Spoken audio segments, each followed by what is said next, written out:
শিশু কিংবা বয়োবৃদ্ধ, সামাজিক যোগাযোগ মাধ্যম বা নেট দুনিয়ায় একবারের জন্য হলেও যেন যেতেই হয়। যে কারণে কোটি মানুষ ব্যবহার করছে ফেসবুক ও ইউটিউব সহ ডিজিটাল প্ল্যাটফর্মের আরও বিভিন্ন জানালা। কিন্তু ব্যক্তিগত গোপনীয়তা বিঘ্ন হওয়া, হরহামেশাই অন্য ব্যবহারকারী দ্বারা বুলিং, আপত্তিকর ও অনাকাঙ্ক্ষিত কন্টেন্ট চোখে পড়া, গুজব বা মিথ্যা তথ্য সরবরাহের মতো হয়রানির কারণে প্রায়ই পড়তে হচ্ছে নানা বিড়ম্বনায়। ব্যবহারকারীদের অনেকে বলছেন, নৈতিকতার দেয়াল ভেঙে এসব প্ল্যাটফর্ম তৈরি করছে সামাজিক বিশৃঙ্খলা। চাইলেই কটু কথা বলতে পারতেছে, গালি দিতে পারতেছে। আমি আমার একটা মতামত প্রকাশ করলাম, সেখানে আরেকজন এসে উল্টাপাল্টা কথা বলে গেল। একজন মানুষকে আসলে ডিমোটিভেট করার জন্য সোশ্যাল মিডিয়া অনেক বেশি কার্যকরী একটা প্ল্যাটফর্ম। সোশ্যাল মিডিয়াটাকে আমরা যেভাবে সহজলভ্য করে ফেলেছি এবং যেভাবে ব্যক্তিগত আক্রমণগুলো হচ্ছে, এবং আমরা যে ধরে নিচ্ছি যে আমরা বাস্তব জীবনে যাকে আমরা কখনো রিচ করতে পারবো না, তাকে সোশ্যাল মিডিয়াটাকে আমরা বুলিং করব, এই বিষয়গুলো কিন্তু প্রতিনিয়তই হচ্ছে।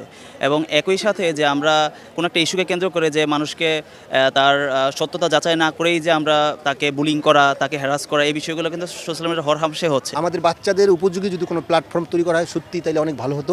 তাইলে হয়তো আমরা যারা গার্জিয়ান আছি আমরা অনেকটা নিজেদেরকে নিরাপদ মনে করতাম। বিকল্প আসাই উচিত এবং আমার মনে হয় যে এখন চাহিদা মানুষের এটা। এ অবস্থায় নেটিজেনদের সুরক্ষা নিশ্চিত করতে একদল তরুণ উদ্যোক্তা নিয়ে এসেছেন ফেসবুকের মতোই সামাজিক যোগাযোগ মাধ্যম হিকমা। ব্যবহারকারীদের শতভাগ নিরাপদ রাখতে সর্বাধুনিক সব ফিচার যুক্ত করার দাবি তাদের।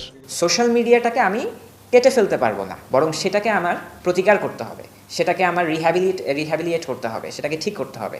তো সেটা নিয়ে আমরা কাজ করছি যে এমন একটা প্ল্যাটফর্ম হবে, এমন একটা সোশ্যালাইজেশন প্ল্যাটফর্ম হবে যেখানে মানুষ পজিটিভলি সোশ্যালাইজ করবে, যেখানে একজন আরেকজনের পিছে লেগে থাকা, হ্যারাসমেন্টের শিকার হওয়া, মানহানির ঘটনা ঘটা, গুজবে ছড়িয়ে যাওয়া, একটা গুজব আর একটা গুজবে ছড়িয়ে যাবে, এইটা যেন না হয় সেইটার ব্যাপারে আমরা কনফিডেন্ট ইনশাল্লাহ। আর ইউটিউবের মতো ভিডিও শেয়ারিং প্ল্যাটফর্ম মেহফিল, নৈতিকতার পর্দাভেদ করে এমন কোনো কন্টেন্ট পাওয়া যাবে না সেখানে। এছাড়া শিশুদের নিরাপদ সাইবার জগৎ উপহার দিতে তৈরি হয়েছে কাফ কিডস, যেখানে চাইলেও অনাকাঙ্ক্ষিত কোনো কন্টেন্ট দেখার সুযোগ রাখা হয়নি। ভিডিও আমাদের দেখতেই হয়, তো সে জায়গা থেকে আমাদের কনসার্ন ছিল যে এমন একটা সুস্থ প্ল্যাটফর্ম আমরা করি যেখানে অ্যাটলিস্ট সে ভিডিও কনজিউম করুক, বাট সে তার নৈতিকতা থেকে যেন দূরে সরে না যায়। হাফ কিডস মূলত বাচ্চাদের অনলাইনে যত ধরনের সাপোর্ট প্রয়োজন হয়, শুধুমাত্র বাচ্চারা না, বাচ্চাদের বাবা মা সহ, এটা কিডস এবং প্যারেন্টস দুটোই সেগমেন্টকেই আমরা কভার করার চেষ্টা করতেছি, পুরো অনলাইন ইকোসিস্টেম তৈরি করার চেষ্টা করতেছি।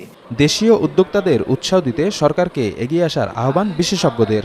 বর্তমানে ফেসবুক, ইউটিউব ইত্যাদি সোশ্যাল মিডিয়ার যে জিনিসগুলো আছে, এগুলো ব্যবহারকারী দিনে দিনে বাড়ছে, এবং সবচেয়ে ভয়ের ব্যাপার যে এগুলোর কন্টেন্টগুলো ওয়েল মডারেটেড না। যারা অ্যাপ তৈরি করছেন তাদের প্রথম কনসার্ন হবে বা প্রথম স্টেপ হবে যে কোনো একটা কন্টেন্ট নিয়ে এই সমস্ত স্ট্রং টুলসগুলোকে প্রপারলি ইউটিলাইজ করে যেন ওনারা ডিটেকশন মেকানিজমটা স্ট্রং করতে পারে। সরকারি নীতিমালাগুলো একটু সহজ এবং ফ্রেন্ডলি হওয়া উচিত, কারণ আমাদের এখন আর্টিফিশিয়াল ইন্টেলিজেন্সের যুগ, এবং সেখানে কিন্তু বাংলা একটা লার্জ ল্যাঙ্গুয়েজ, এই এলএলএম বা লার্জ ল্যাঙ্গুয়েজ মডেল ব্যবহার করে অনেক অ্যাপ্লিকেশন কিন্তু আমরা চিন্তা করতে পারি। কিন্তু এই যে সরকারি উদ্যোগ বা সরকারি নীতিমালার কারণে যদি এগুলো বন্ধ হয়ে যায় বা আটকে যায়, সেটা অবশ্যই একটা দুঃখজনক ব্যাপার হবে। বাংলাদেশের একাধিক প্রতিষ্ঠান নানা রকম ডিজিটাল প্ল্যাটফর্ম তৈরির কাজ করছে, যা ইতোমধ্যে জনপ্রিয় হতে শুরু করছে ব্যবহারকারীদের মাঝে। নিরাপদ সাইবার জগৎ উপহার দেবে এমন ডিজিটাল প্ল্যাটফর্মের চাহিদা এখন তুঙ্গে। প্রচলিত মাধ্যমগুলো যখন ব্যবহারকারীদের তিক্ত অভিজ্ঞতার কারণ হয়ে দাঁড়িয়েছে, তখন আশার সঞ্চার করছে বাংলাদেশের উদ্যোক্তারা। শফিক মুন্সি, সময় সংবাদ, ঢাকা।